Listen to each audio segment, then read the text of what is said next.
Welcome everyone, my name is Tyler Ward and I work for the state of North Dakota. I am an information technology specialist with EduTech, which is the Educational Services Division within North Dakota Information Technology. NDIT is doing whatever possible to ensure that the entities we support are able to function in a wide variety of situations.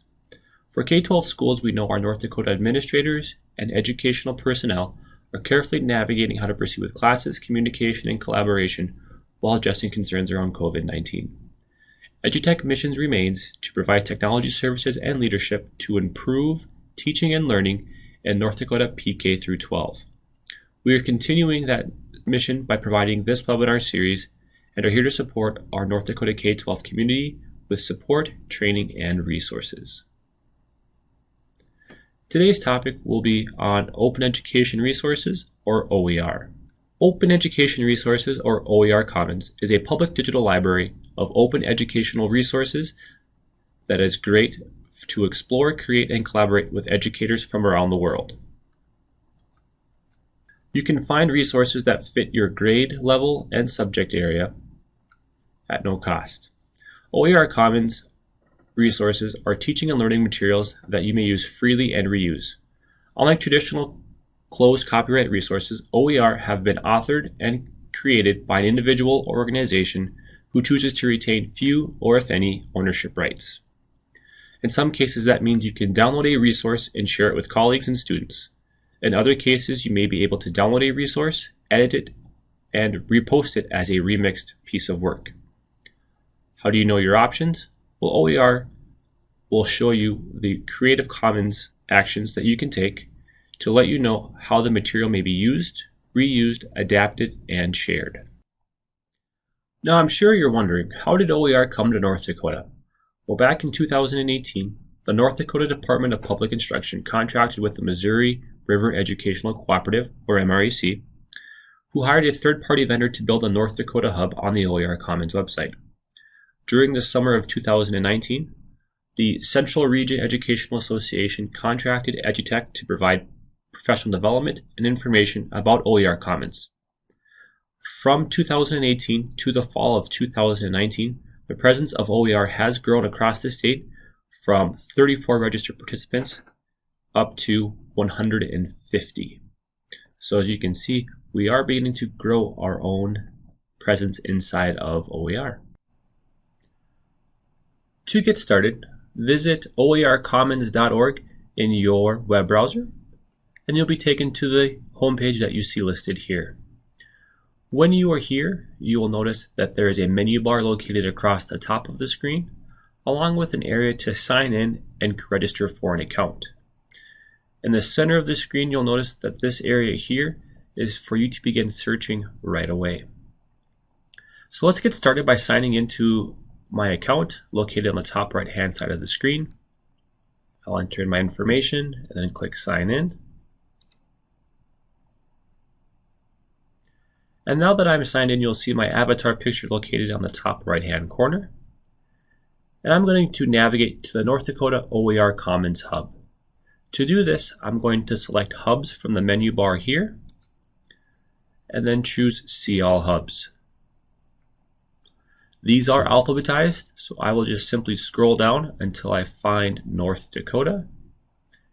And you'll notice I'm in the right spot when I see the title of North Dakota OER, and the picture for our organization is the state outline, which is filled in with beautiful sunflowers. So I will select that, and now I am inside of the North Dakota OER Hub. This is where I can find resources that have been curated and shared for the state. As I begin to scroll down, I can view the mission statement for our North Dakota OER Hub group, and then also the various groups that are a part of this hub.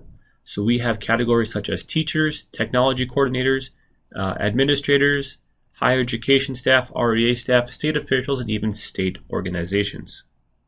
For today's demonstration, I will be playing the role of a K-12 teacher. And since this is selected by default, you will notice that I have all these options to pick from here.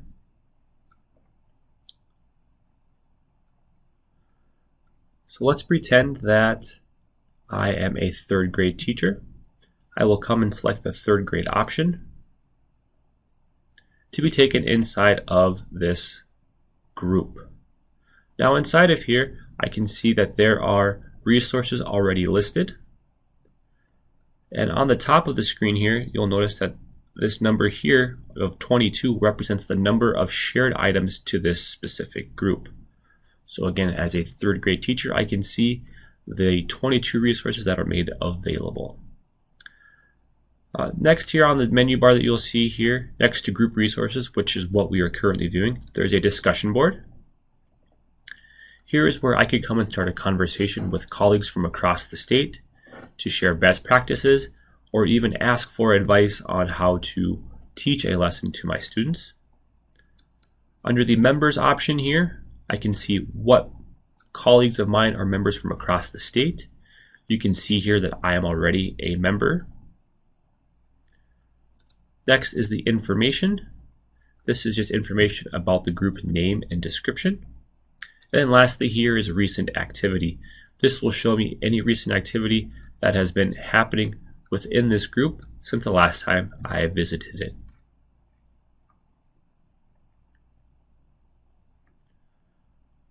So let's go out and let's find a resource. Navigating to the top of my screen, I'm going to choose the Discover option and select Resources. From here, I can choose a lesson based on the subject area, or if I scroll down, I can see a lesson based on the material types.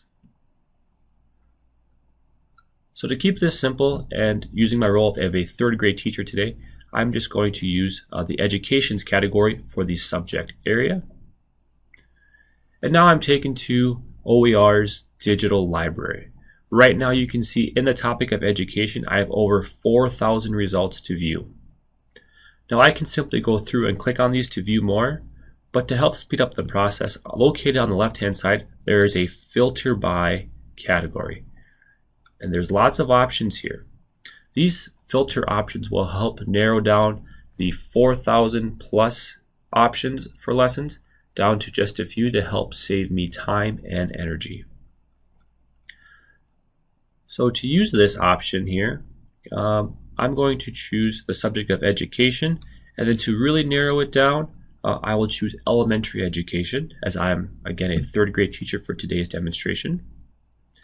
And then from here, education level, we'll consider that lower primary. And now if I scroll back up to the top of my screen here, you can see I went from over 4,000 results down to just a little over 200. So again, that's helping me saves time and energy. Now let's say I'm looking through these options and I like this lesson of visualizing vocabulary. I will select that option to view the lesson in its entirety.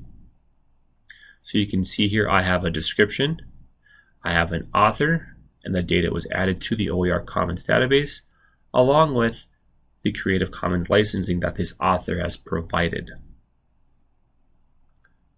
So to view this resource in its entirety, I will select the option of View Resource. And now I can see the lesson in its entirety by beginning to scroll down here on the screen. Now let's say I've reviewed this resource and I really like it and I want to save this.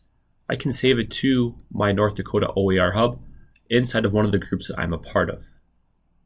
So for today, again, I'm a third grade teacher and I will save this to the third grade group. And you can see here I have a notification on the top right saying that I've saved this item to third grade to review again later. Now that I've saved this resource, I'm going to select the back arrow on the top of my screen. And I want to show you this area to the right. This area stands for Standards and Evaluation. This is where you can come and align your resources that you find based on North Dakota state standards. Now these standards have been uploaded into OER to make it easier for us as educators to align resources with our state standards as we begin to prepare students for their education. I'm going to select this option of Please Align for the standards, and since there are no standards yet aligned, I'm going to show you how you can align this assignment with the North Dakota state standards. So from this menu option here, I will select the drop-down arrow and locate the North Dakota standards that have been uploaded.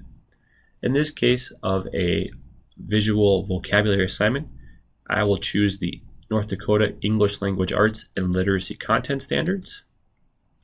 And then from there, I'll select the grade level and then the learning domain.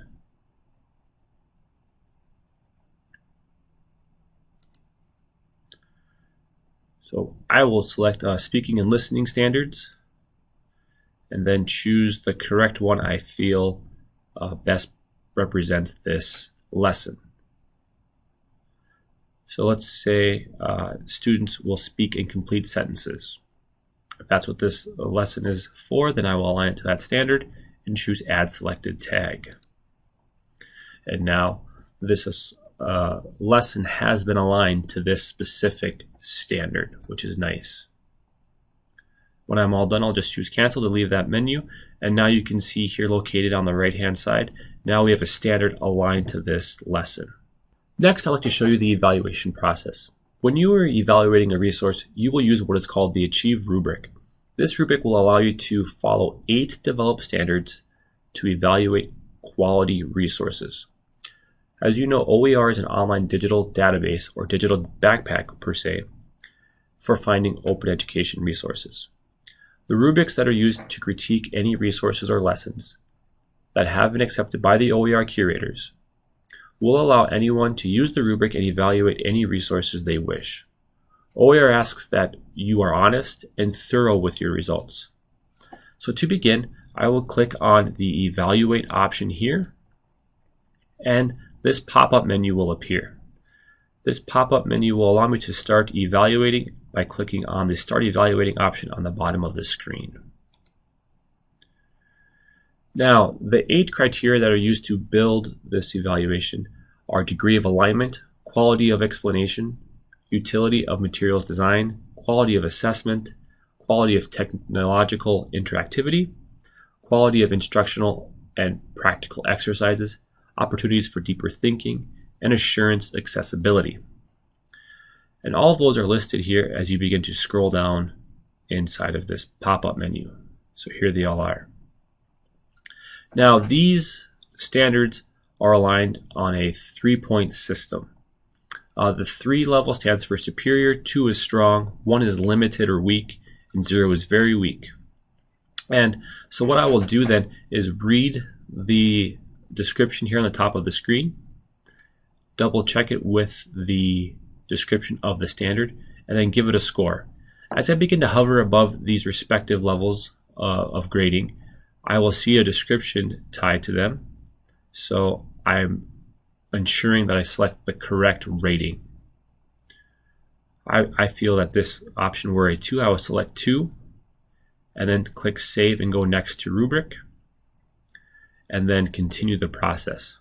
Once I have aligned this to all 8 standards, then my job is done as an educator, and my hope is that this resource will help other educators down the road when they are looking to add this lesson. Now let's talk about how you can share this resource with your colleagues and students. From this screen here, located on the bottom right-hand side of the screen, you'll see I have these options here. The first one is Remix, which will allow me to actually take this resource, edit it with my own spin, and share it back out. But to begin sharing here, I can choose this download icon to download it to my device and email it or print it off and make a hard copy for my colleagues and students.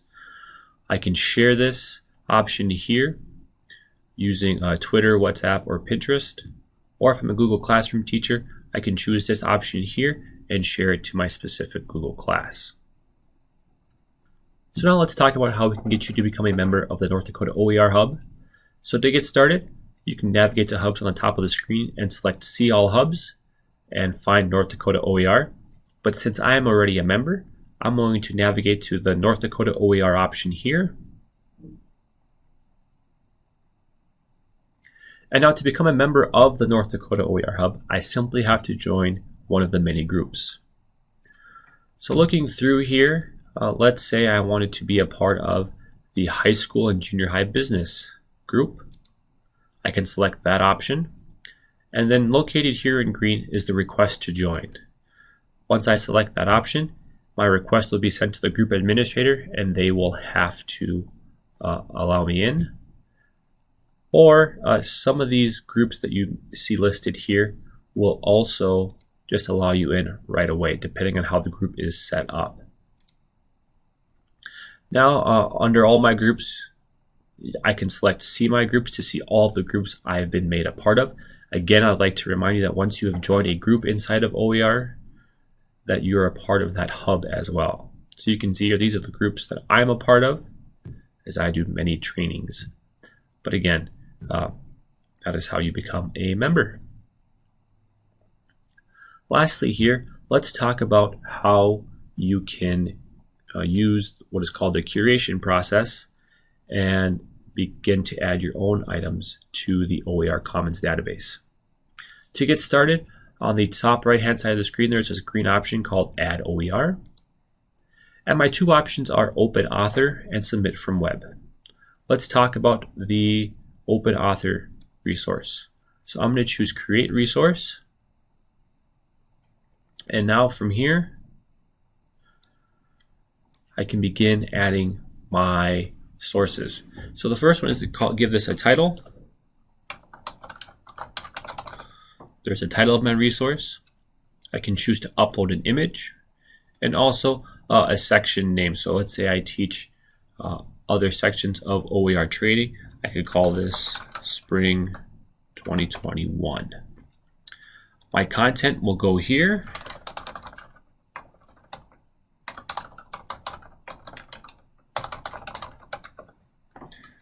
And I can use these editing options located here on the top of the screen.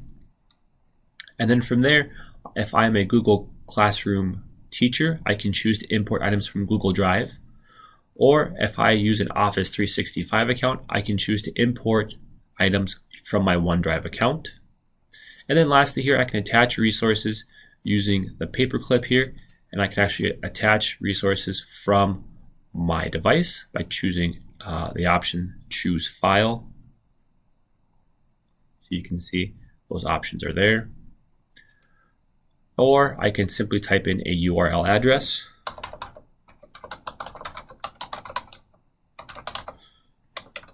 There we are.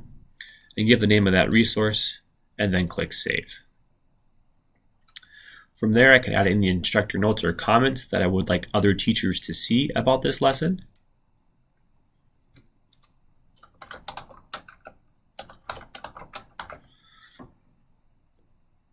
And then I can then insert also a new section as well for additional resources.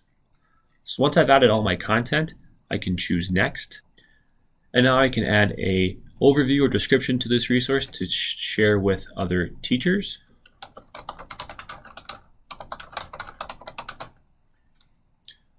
And then the terms and conditions. This is where that Creative Commons Act comes into place that I mentioned earlier. So the first option here is attribution of no strings attached, meaning everybody can use this and make any modifications they need to. The only option that they do suggest is that the teachers who use this lesson and remix it give credit when credit is due. So that's what this line here is suggesting. From here I can choose the rest of these options. So the next one in line here is attribution with no derivative works, which simply means it can be redistributed and for commercial and non-commercial gain. And again, they must give credit when credit is due. The third option here is of sharing alike, which means teachers can remix this and tweak this work upon their need. And it can be used for commercial gain as long as they give credit to you and for that and any other identical terms. And then any new works that of mine are carried out with the same license for commercial gain must also again give me credit when credit is due and give me a benefit from incorporating content such as Wikipedia. Attribution for non-commercial gain simply means others can remix this and build upon it with their own knowledge. But again, they must give me credit when credit is due and cannot be used again for commercial gain. Non-commercial and sharing alike. This option will allow others to remix, tweak, and build upon the lesson. And again, they must give me credit and license their new creations under identical terms, meaning they have to use the same terms as my own so that it keeps in line with the correct usage agreement. The second to last option here is non-commercial with non-derivatives, which simply means this is the most restrictive of the 6, meaning I'm allowing others to download my work and share it with others as long as they give credit to me, but they cannot change my work in any sort of way, especially for commercial gain. And the final option here is public domain. This option here will allow my work to be used exclusively for intellectual property rights, and these have been expired, forfeited, and are inapplicable. This will allow me to distribute, remix my work based upon public work as long as I give credit to the original owner. So that's what those different terms and conditions mean. This is a great description here that they use to share what it is and how you will use the Creative Commons licensing. I don't have a recommendation on which one is the best for you to use. I will leave that up for you to decide, as there are many options out there. So to help make this work discovered by others, you'll need to enter in some different tags here. And this simply will help the filtering process that I showed earlier.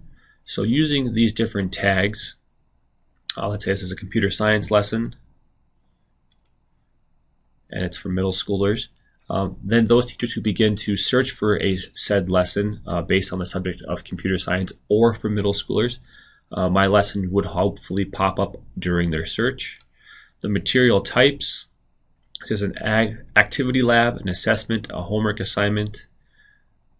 Is it a reading materials? Is it a coursework? Is it instructions for teachers? That kind of stuff. There's lots of options here. Let's just say this is an assessment, and the languages that this will support.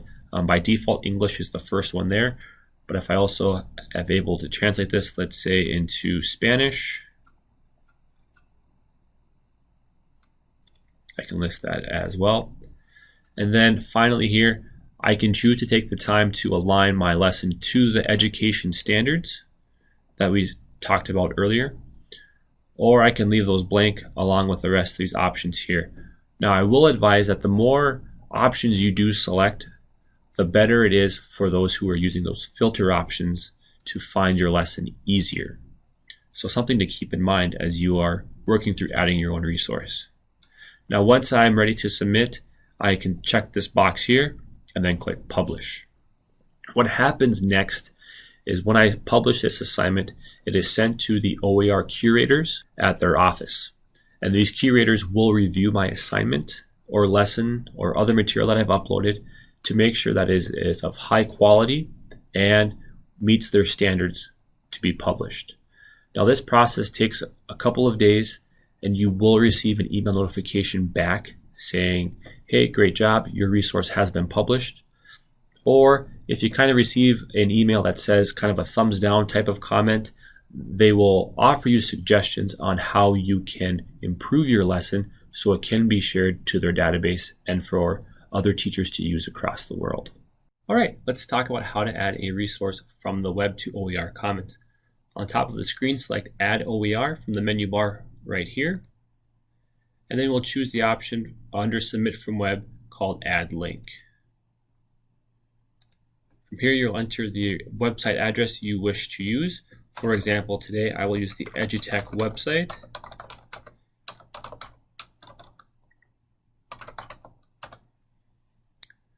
I will write a description about it. You can see here that the title has been auto-populated from the website, which is great, so I don't have to add that in there, but sometimes you may have to, just so you're aware. Add a description of this, and then add any attributes, Creative Commons licensing. You can add subject matters, the correct grade level, languages again, and so forth. And once I'm done, I'll press continue to review it, and then it'll be submitted one more time. Lastly here, I'd like to show you where you can find additional resources and support for using OER Commons. On the top of the screen, select the option of Our Services, and then down to the bottom, you can choose Help Center. This will take you to their Help Center support page where you can learn more about OER Commons, some of their partners, even frequently asked questions. And you can begin to look through all of these different categories here to help hopefully answer your questions. These are broken down, as you can see, into these wonderful categories so they're easier to find and reference in the future. I'd like to thank you for your time today for attending today's webinar. As always, we are here to support you and assist you in being successful. Please do not hesitate to contact our help desk using the email address help@k12.nd.us for support and virtual training inquiries. You can also send any direct questions to me about OER Commons with my email address. They're listed on the screen. It is tyler.ward@k12.nd.us. And then don't forget to check out our OER resource by using the link bit.ly/NDOER. Thank you for your time and have a wonderful day.